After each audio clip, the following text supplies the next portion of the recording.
இரண்டு விதமான பகுத்தறிவாளர்கள் இருக்கிறார்கள். அவர்கள் யார் யாரு என இந்த காணொளியில் பார்ப்போம். ஆத்திகம் நாத்திகம் இயற்கை உணர்ச்சி அல்ல என்கிற தலைப்பில் ஈ.வே. ராமசாமி கூறியது.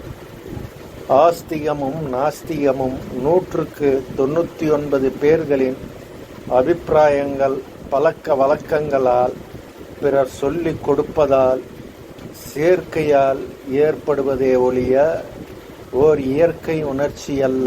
அன்றி பசி, தூக்கம், பஞ்சேந்திரிய உணர்ச்சி ஆகியவற்றை போல் இயற்கையாய் ஏற்படும் எண்ணம் அன்று. பகுத்தறிவு 14/10/1934 மற்றும் விடுதலை 3/6/2024 விடுதலை. உண்மைதான்.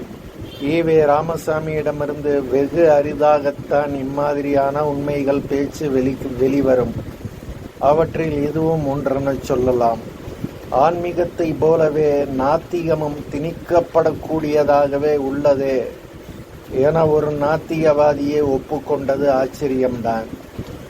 திணிக்கப்படும் ஆன்மீகத்தால் எவ்வளவு அனர்த்தம் உள்ளதோ அவ்வளவு அயோக்கியத்தனம் திணிக்கப்படும் நாத்திகத்தாலும் உள்ளது. அவரவர் அறிவு கொண்டு சிந்திக்காமல் பிறரால் திணிக்கப்பட்டு அதனால் வரும் நாத்திகம் பித்தலாட்டம் நிரம்பியதாகவே இருக்கும். அதில் பகுத்தறிவு என்பது அறவே இராது. திணிக்கிறவனின் ஆசா பாசங்களை தான் அவை கொண்டிருக்குமே ஒழிய நேர்மையான பகுத்தறிவு மற்றும் நாத்திகத்திற்கு அங்கே இடமே இல்லை. அதனால்தான் மூடர்கள் சொந்த புத்தி வேண்டாம், ஈ.வே. ராமசாமி புத்தி போதும் என்கிற கிறுக்குத்தனமான உளறலுக்கு மனநிலைக்கு சொந்தக்காரர்களாக இருக்கிறார்கள். அவனின்றி ஓர் அணுவும் அசையாது என நம்பும் ஆன்மீகவாதிக்கும் அவர் வகுத்த புத்தியின்றி சிந்திக்க இயலாது என நம்பும் ஆசாமிகளுக்கும் என்ன வித்தியாசம் உள்ளது? அவனின்றி ஓர் அணுவும் அசையாது என ஆன்மீகவாதி நம்பத்தான் செய்வான். அது அறிவு குறைபாடுடனான ஆத்திகத்திற்கே உரிமையான சிந்தனை. ஆனால் அதே சிந்தனை குறைபாடுடன் சுயபுத்தி வேண்டாம், ஈ.வே. ராமசாமி புத்தி போதும் என நாத்திகன் எனவும் பகுத்தறிவாதி எனவும் கூறிக்கொள்பவன் கூறினால் அது பகுத்தறிவுக்கே கேட்டை விளைவிப்பதல்லவா? என்ன மாதிரியான அறிவில் அவன் அவ்வாறு சொல்லுகிறான் எனதான் தெரியவில்லை. ஈ.வே. ராமசாமியால் திணிக்கப்பட்ட பகுத்தறிவை கொண்டு ஆசாமிகள் சிந்திப்பதால் மத பயங்கரவாதத்தையும் மதம் பார்த்து விமர்சிக்கிற மூட அறிவு பேர்வழிகளாகத்தானே இருக்கிறார்கள்.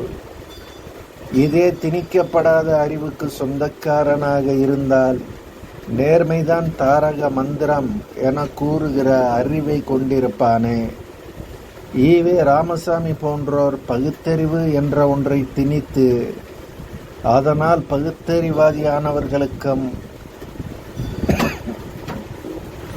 தம் அறிவு தேடலில் பகுத்தறிவாதியானவர்களுக்கும் உள்ள வித்தியாசத்தை பார்ப்போம். தன்னை ஒரு நாத்திகவாதி என கூறிக்கொண்ட ஈ.வே. ராமசாமி சற்று கூட பகுத்தறிவின்றி தற்குறித்தனமாக சொன்னது.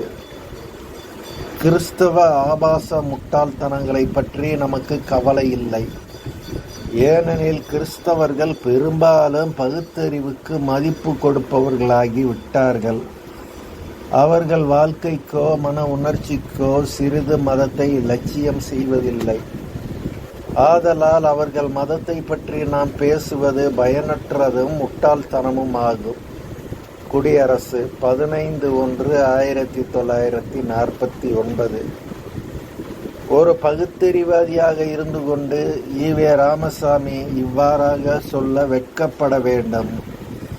கிறிஸ்தவ மூட நம்பிக்கை பற்றி கவலை இல்லை என சொல்லிவிட்டு கிறிஸ்தவ நாத்திகர் பெர்ன்ராண்ட் ரசல் எழுதிய நான் ஏன் கிறிஸ்தவன் இல்லை என்கிற நூலை ஈ.வே. ராமசாமி வெளியிட்டது வெறும் சில்லறை பார்க்கத்தானா?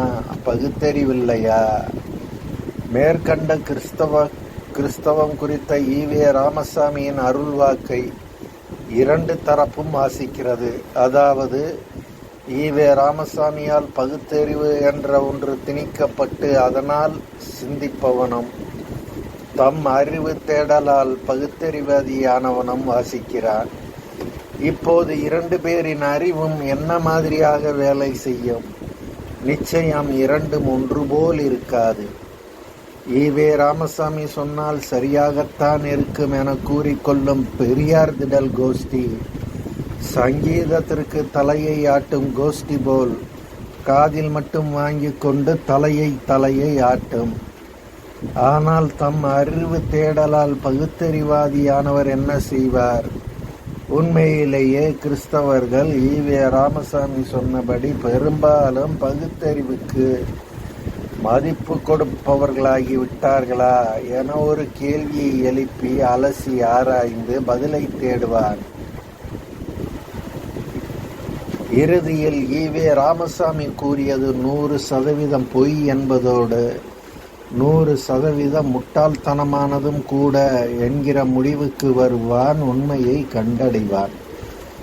உதாரணத்திற்கு ஒரு சம்பவத்தை சொன்னால், ஈவே ராமசாமி கிறிஸ்தவர்களெல்லாம் பகுத்தறிவாதிகள் ஆகிவிட்டார்கள் என சொன்னது எவ்வளவு முட்டாள்தனம், எவ்வளவு அறியாமை, எவ்வளவு அறிவு பிள்ளை, எவ்வளவு பித்தலாட்டம் என்பதோடு அந்த ஈவே ராமசாமி கூறியதையே சிந்தாமல் சிதறாமல் அப்படியே உள்வாங்கி பின்பற்றும் தீகா ஆசாமிகள் எவ்வளவு முட்டாள்கள் என்பதும் பிடிபடும். ஒரு கிறிஸ்தவ மூடத்தனத்தை பற்றி எழுதுவதன் மூலம் போலி பெரியாரியவாதிகளின் போலி பகுத்தறிவு முகத்திரை கிளியும். உயிர் தெழுவார் என மூட நம்பிக்கை, பிணத்துடன் வாழ்ந்த குடும்பம், போலீஸ் கண்டிப்பால் உடல் அடக்கம் என்கிற தலைப்பில் 10/11/2022 அன்று பல்வேறு செய்தித்தாள்களில் செய்தி தளங்களில் வந்த செய்தி இது. மதுரையில் உடல்நலக்குறைவால் இறந்த மனைவி உயிர் தெழுவார் என்ற மூட நம்பிக்கையுடன் அவரது பிணத்துடன் 3 நாட்களாக கணவர் மற்றும் டாக்டர்களான அவர்களது 2 மகன்களும் காத்திருந்தனர். போலீசார் கண்டிப்பால் உடல் சொந்த ஊரில் அடக்கம் செய்யப்பட்டது.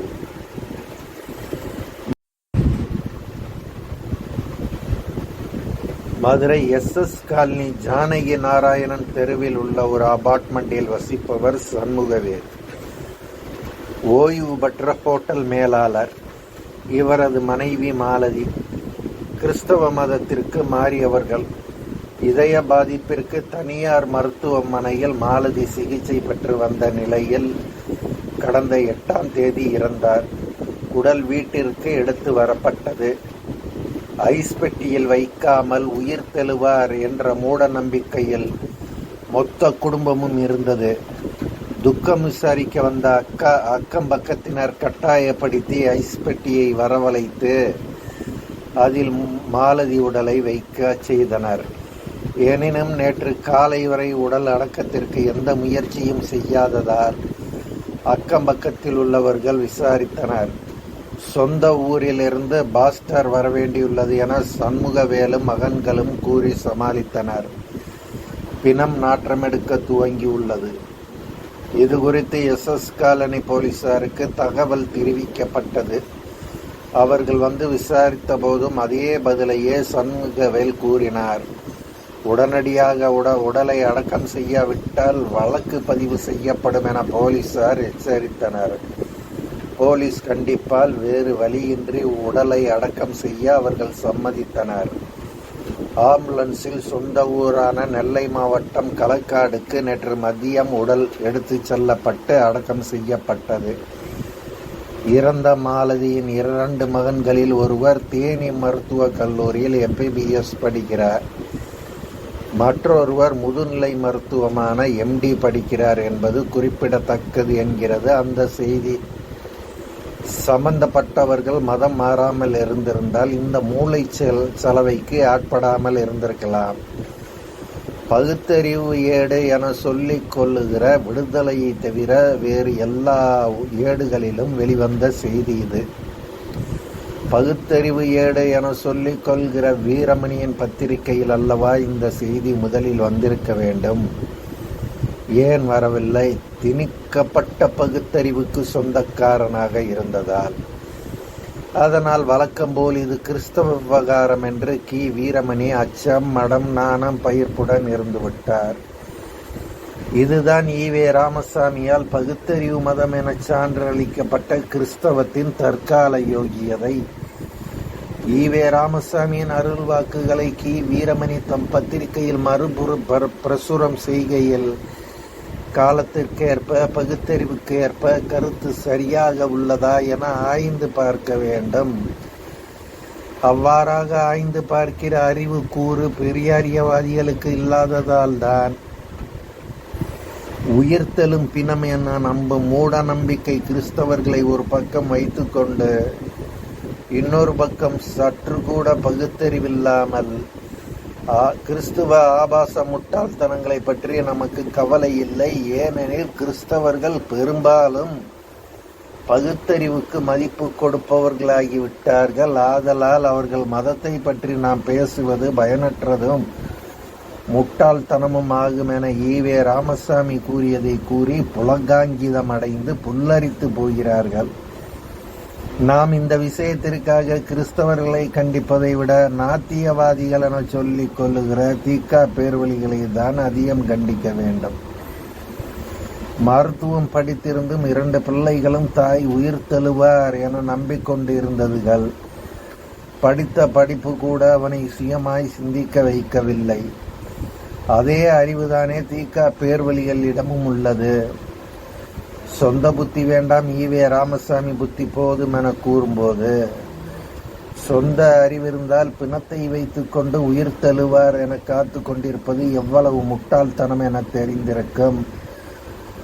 சொந்த புத்தியில் சிந்தித்து பகுத்தறிவாதியானவன் இந்த கிறிஸ்து விஷயத்தை தவறாது கண்டிப்பான். ஆனால் ஈவே ராமசாமி சொன்னது போல் திணிக்கப்படும் பகுத்தறிவுக்கு சொந்தக்காரனாக இருந்தால் கிறிஸ்து விஷயத்தில் ஈவே ராமசாமி என்னவெல்லாம் சொன்னார் எனதான் சிந்திப்பானே ஒழிய இந்த மூட நம்பிக்கையை கண்டிக்க வேண்டும் என்கிற அறிவை கொண்டிருக்க மாட்டான். சரியோ தவறோ சொந்த அறிவில் சிந்தித்தால் தான் நாம் நம் அறிவு குறைபாடுகளை திருத்திக் கொள்ள வாய்ப்புள்ளது. சொந்த புத்தி வேண்டாம், ஈவே ராமசாமி புத்தி போதும் என சொல்லும் பேர்வழிகளின் அறிவு பழுதை செத்து போன ஈவே ராமசாமியே உயிர் தழுது வந்து பழுது பார்த்தால் தான் உண்டு. அதுவரை மதம் பார்த்து பகுத்தறிவை காட்டுகிற மடையர்களாகத்தானே இருப்பார்கள். ஒரு பகுத்தறிவாதியாக இருப்பது பெருமைக்குரிய விஷயம்தான். ஆனால் அந்த பகுத்தறிவு அவன் சொல்லி வந்தது, இவன் சொல்லி வந்தது என எவன் சொல்லி வந்ததாக இல்லாமல் சுய அறிவில் சிந்தித்து வந்ததாக இருக்க வேண்டும். அப்போதுதான் நாத்திகன் என சொல்லிக்கொண்டு பெருமை அடைவதில் பெருமை உள்ளது. ஈவே ராமசாமி கற்றுக் கொடுத்த பகுத்தறிவை கற்றுக்கொண்டு நாத்திகனாகி மதம் பார்த்து மதத்திற்கு ஒரு நியாயம் சொல்லும் பகுத்தறிவை காட்டுவதில் பெருமை எதேனும் உள்ளதா? அறிவு சிறுமைதானே உள்ளது. 2 விதமான